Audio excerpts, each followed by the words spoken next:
Now we are on the production floor of Ceriatone with Abang Nik. So why don't you talk us through from A to Z, what happens here? Okay, so basically proses kat Ceriatone ni, I sebenarnya check email apa semua kerja kat rumah actually. So I check all the emails at night, and bila I datang kat office ni, it's all about production work lah. Okay. So bila dapat order tu, contohnya M, so I akan email kepada Lin lah. So she receives the orders. Daripada sini lah dia akan distributed. Macam M ni bukan seorang je yang akan buat. It actually involves a few departments. Okay. Like there'll be like the board maker, the hardware guy who puts the hardware onto the chassis, and if there's a cabinet involved, it also go to the cabinetry punya department. And once those are done, it will get to the final assembly. So there are specific builders lah for specific models, because we tend to specialize lah. One builder will specialize in just a few models. Oh, okay. Sebab is it more like a muscle memory thing sebab dia biasa? Yeah, it's about familiarity lah. Because if you want to, like, we have over 30 plus models, so one guy nak ingat semua, try to remember everything is a bit. Kalau he's always looking at the schematic and it's best to master a few, just a few. So we have about 5 final builders and master builders. So that's enough lah for the various models we have. This is the only production floor. Kelantan still got? No, it's just here. Okay.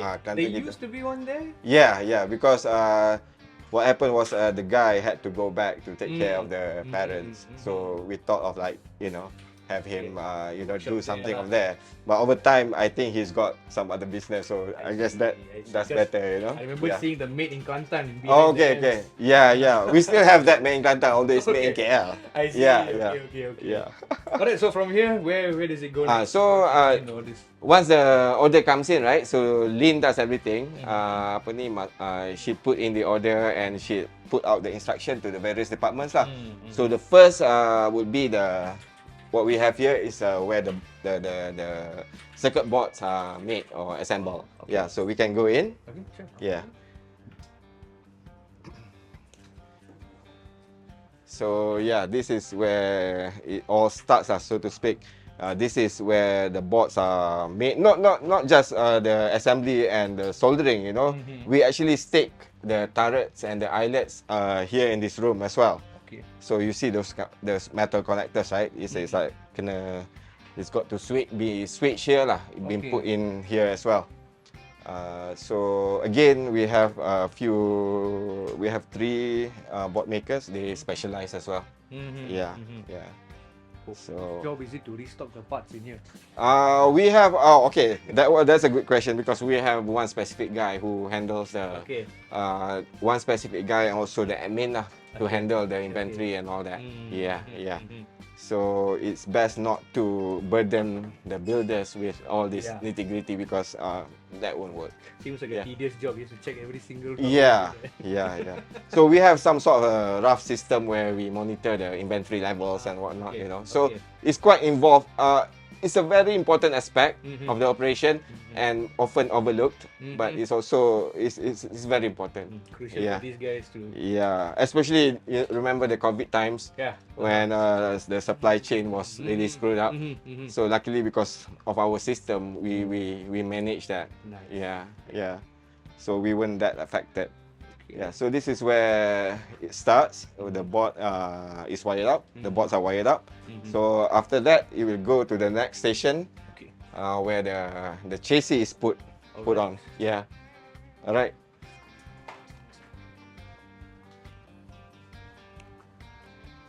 Right. So it's not that big a place, It's just like a few footsteps away.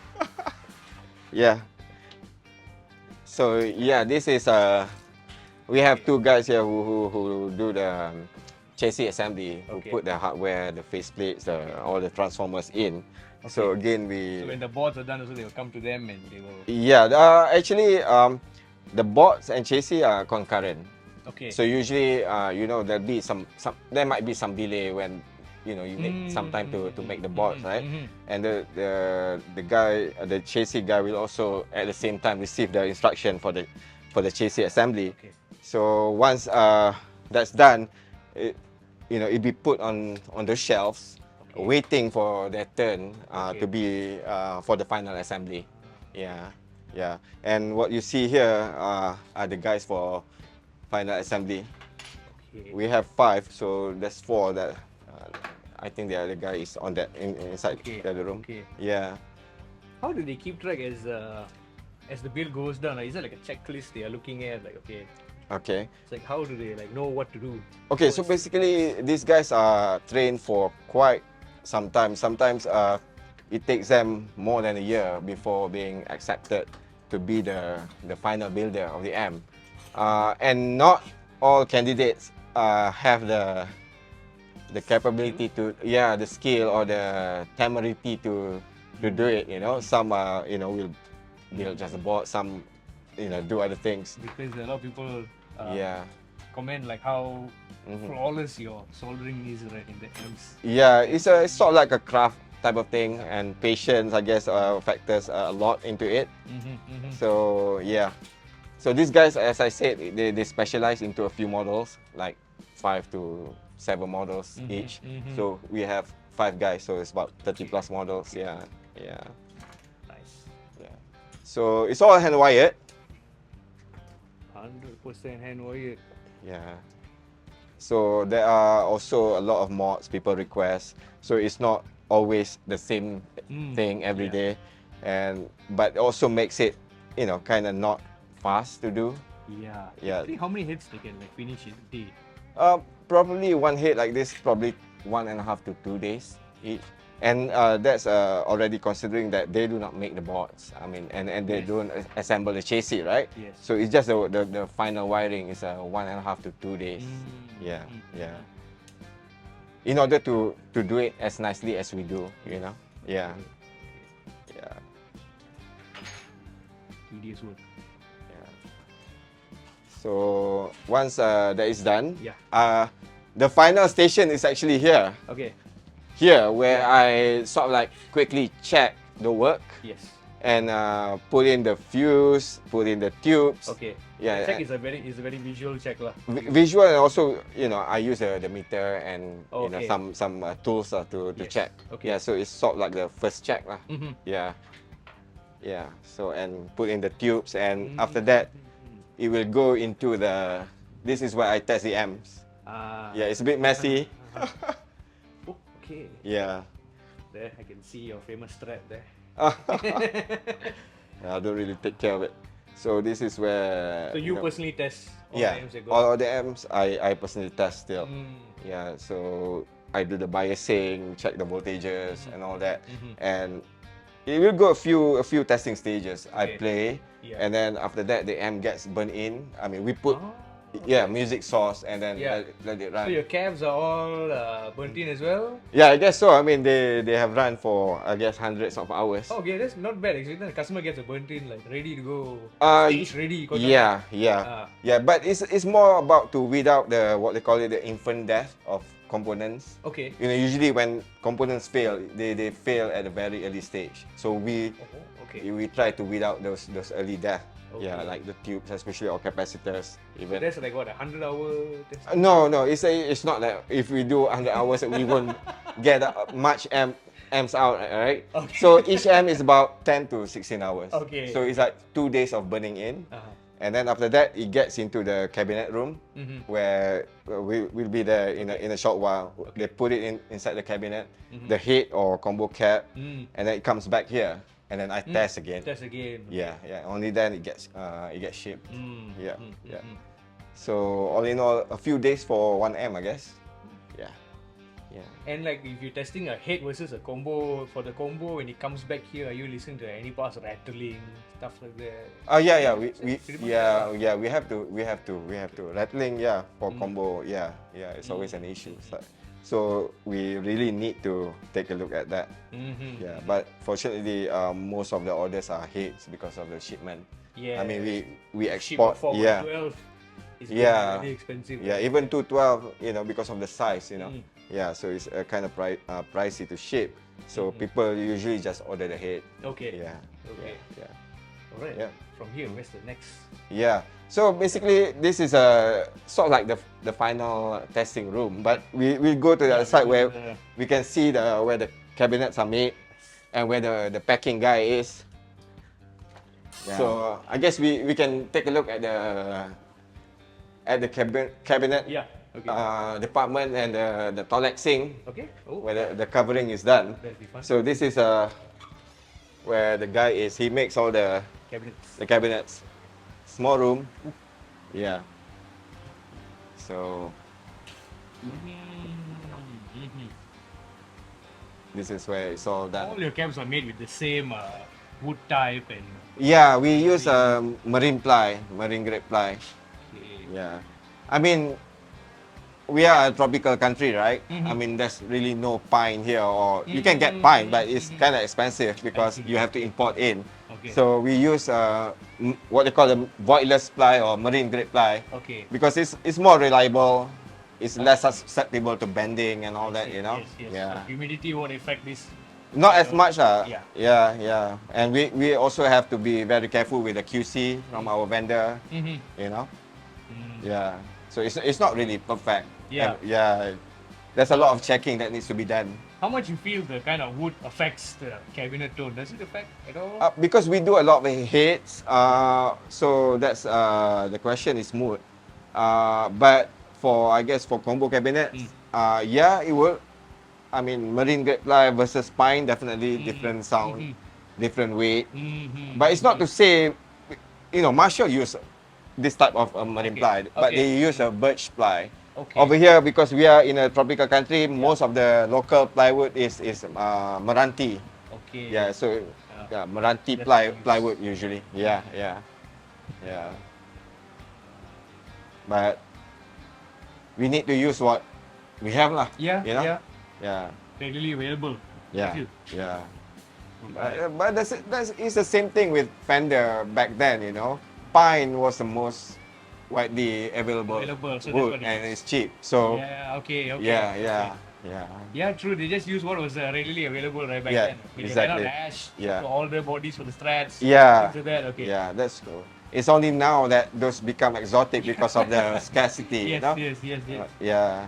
So it's different these days than before. What is he doing there? That's for the. This is for the string. This is for a plexi. So there's the golden string, right? Okay. So it goes through here. So it's all still hand. I mean, we use machines, but the final touch is usually you need the hand still when dealing with wood. I mean, it's the same thing with guitars, I guess, you know. I mean, we are not equipped with the complete CNC machining and all that, you know. Yeah. So these two, an average for one chassis, like one head like this, how long does it take to put together? Usually when we order the ply, right, I draw the CNC.